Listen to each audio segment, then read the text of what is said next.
Notes from the Upper West Side, a novel by Dan Wrench.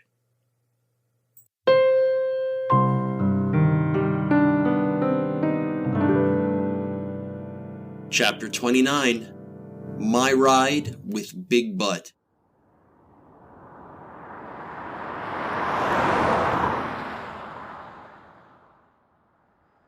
Big Butt Belinda was pretty surprised when I let it slip that Parp was physically deformed. I mean, I'm pretty sure when ladies fantasize about blowing a guy, they picture him having all of his fingers and toes.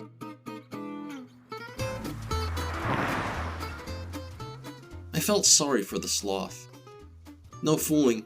It wasn't his fault he was born with a foot that looks like a talon, but hey, even really hard pecs won't stop a girl from puking when she looks down at the end of the bed and counts, and recounts, and realizes she's lying next to something that would have been burned at the stake in simpler times. I'm not saying those were good times. Those days back when Parp would have been lit on fire in a public place. I'm just saying that generally, chicks don't fantasize about blowing Devil Boy.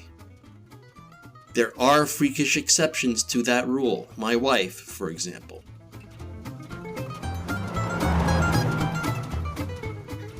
Big Butt. Wow, really? You're not kidding? 9 toes? Me. Yeah, the chick he's with now? She's got some weight problems, so I guess she figures it's a trade-off. Big Butt. He's got a girlfriend? Me. I think she's his girlfriend. Maybe he doesn't call her that. Silence.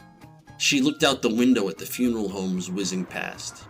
For the record, and because I'm being absolutely truthful in this tale of revenge and justice, Parp didn't actually have this other chick in his life. I made her up on the spot. Pretty smooth, right?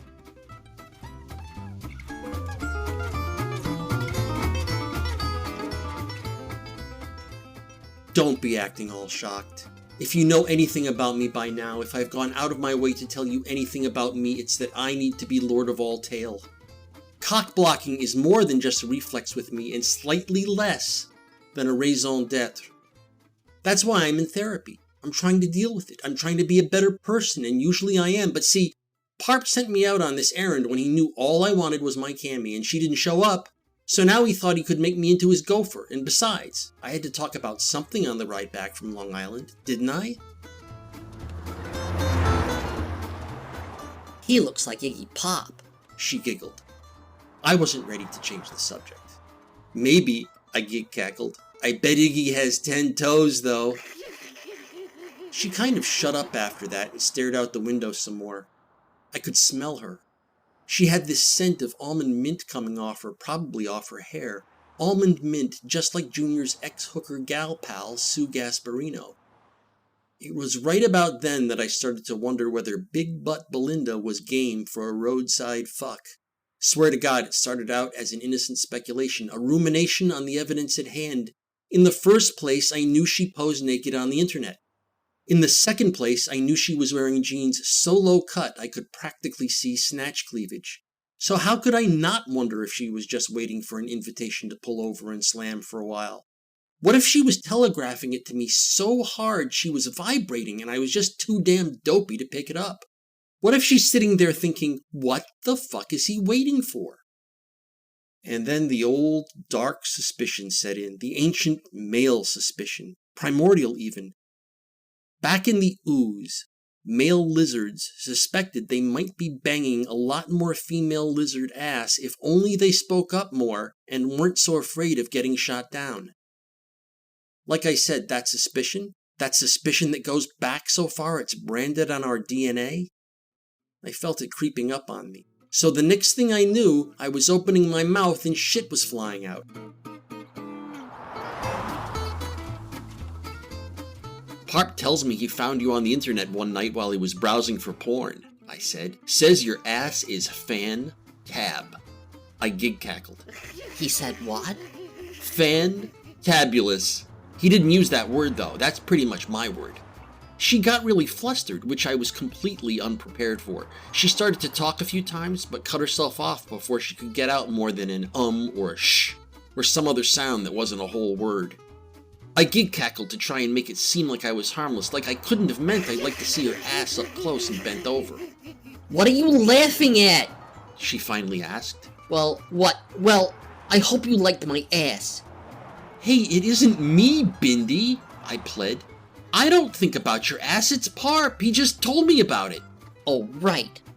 Yes? Well, if you'd taken the time to see the pictures yourself, then maybe you would have realized they're art. Classic.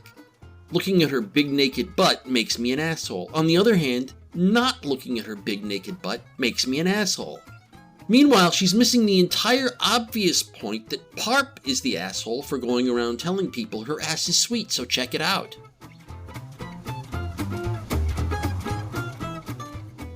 I decided to play the mature card. You see, I said, my voice getting all low and adult, it's just that I'm the father of 2 preteen boys, and sometimes they ask me questions about my friends, and I'm, well, not always sure what to say to them. I thought you said this was because Pop said my ass was fantab. Now it's your kids? Sometimes they make you earn the mature card. I was using Tony as a jumping off point, I said. I was kind of terse, you know? The way mature people are when they're disappointed you weren't mature enough to understand them the first time. It was quiet for a sec, then she said, Okay, what kind of questions do your kids ask that make you have to tell me how fantab my ass is on the internet? Well, I'm an actor and a model. I have a lot of artist friends who participate in activities that a couple of very young boys wouldn't understand, so I ask for them. And also, I chuckled here, for myself. I don't get it. Well, in your case, I'd like to be able to tell them how a photographic artist decides to become her own nude portraiture subject. How old are your kids? 7 and 4. Wouldn't it just be easier to tell them not to browse the internet before they're old enough to reach the keyboard? I chuckled serenely at the snide twat. Point taken, I said.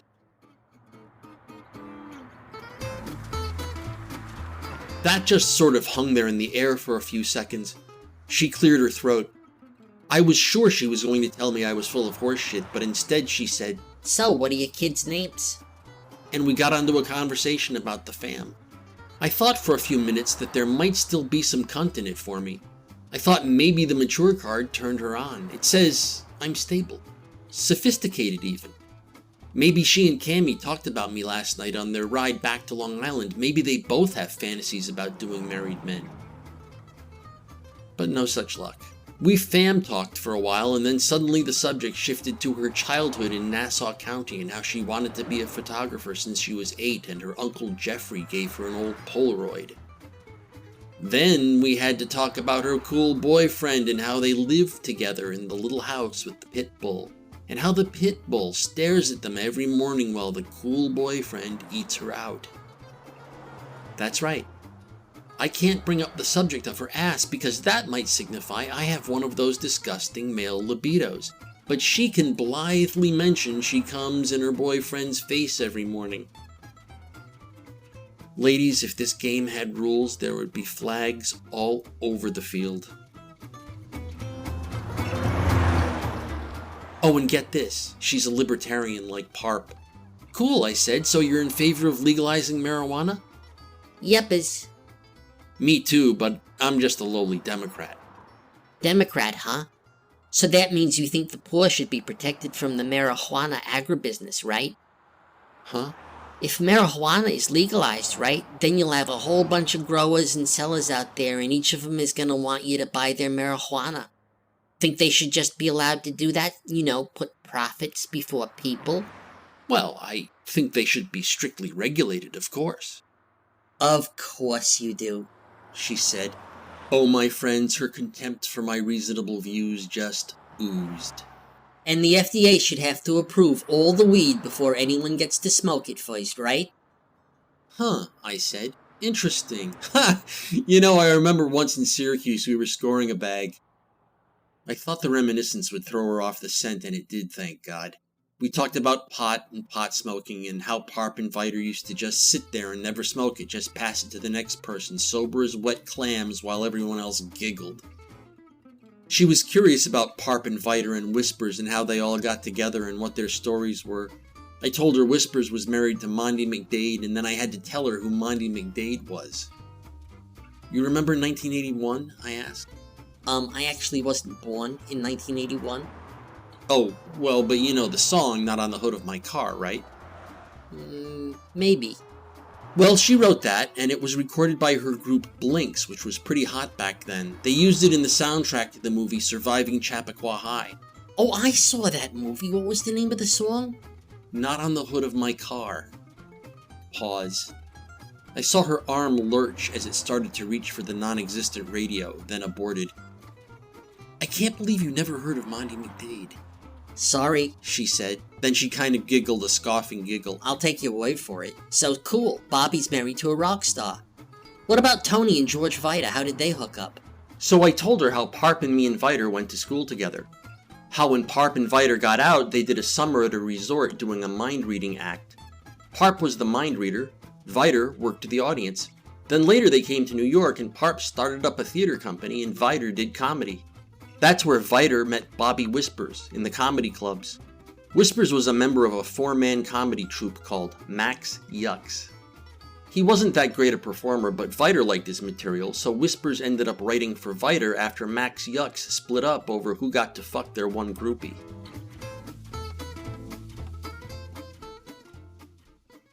Viter's career really took off after that. Then, like I mentioned before, came the night when he froze in front of Letterman's microphone. That by itself didn't kill him, but his confidence was gone.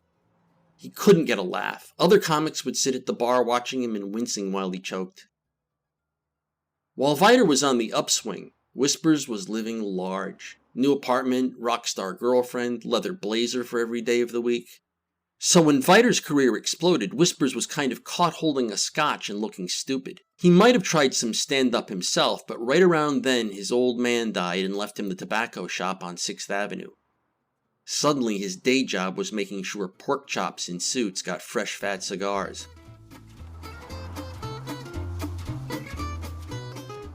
Viter's been in therapy ever since, I told Big Butt, but he's been making a comeback on cable shows. If you've got HBO, you've maybe seen a couple specials he's done, but he mainly performs at his club now. And the place we're going today, that's Vita's? Yep, and Whispers is directing and Parp wrote it and I'm producing. Oh, whoopee-doo, she said, with a petulance that came out of nowhere. I was too tired to fight with it, so we rode in silence for a while. Just before we got to Manhattan, she started taking pictures of me and giggling, and I said, "Now you stop that!" You know, playfully. I still can't figure out exactly where the turning point was. You know, the exact point where she decided, nope, no cock in this car. But to this day, I try to figure it out. The male lizard in me needs to know.